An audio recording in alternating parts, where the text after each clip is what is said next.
No, but if he'd like to come, I'd like to have him. I mean, I didn't invite him, no. Are you disappointed that China Xi won't be at the inauguration?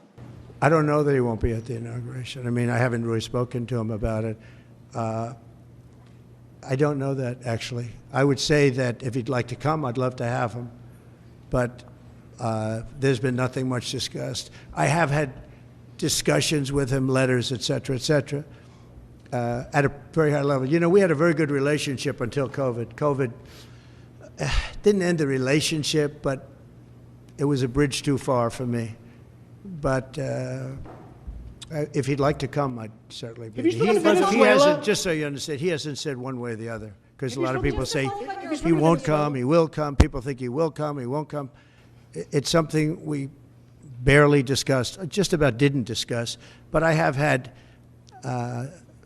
especially through letters, some very good conversations. Have you had conversations with Venezuela? You know, because China and the United States can together solve all of the problems of the world, if you think about it. So it's very important.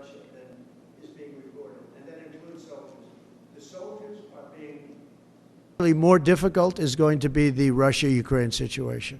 I see that as more difficult. I don't think they should have allowed missiles to be shot 200 miles into Russia. I think that was a bad thing. And that brought the Koreans in, you know, North Korea, another man I get along with very well. I'm the only one that does. But that did a lot of bad things. I don't think that should have been allowed. Not when there's a possibility, and certainly not just weeks before I take over. Why would they do that without asking me what I thought?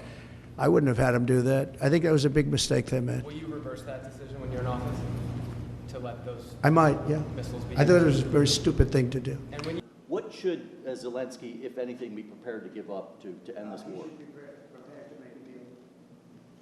you have anything in mind to end this war? He should be prepared to make a deal. That's all. Got to be a deal. No, got to be a deal. Too many people being killed. That is a war that's hard. Too many people. Got to make a deal. And Putin has to make a deal too. What deal would you Putin has to make a deal, and Putin would have never gone in if I was president. If I was president, we wouldn't have had inflation. Our oil prices would have been lower. I had a good relationship with Putin. He would, despite the Russia hoax, which made it more difficult. If we had that election, if it were an honorable election, we wouldn't have had any of the problems that we're talking about right now. Putin would have never gone in. Before you take office, do you still think you can make that deal? Will you ask Putin to give up Assad?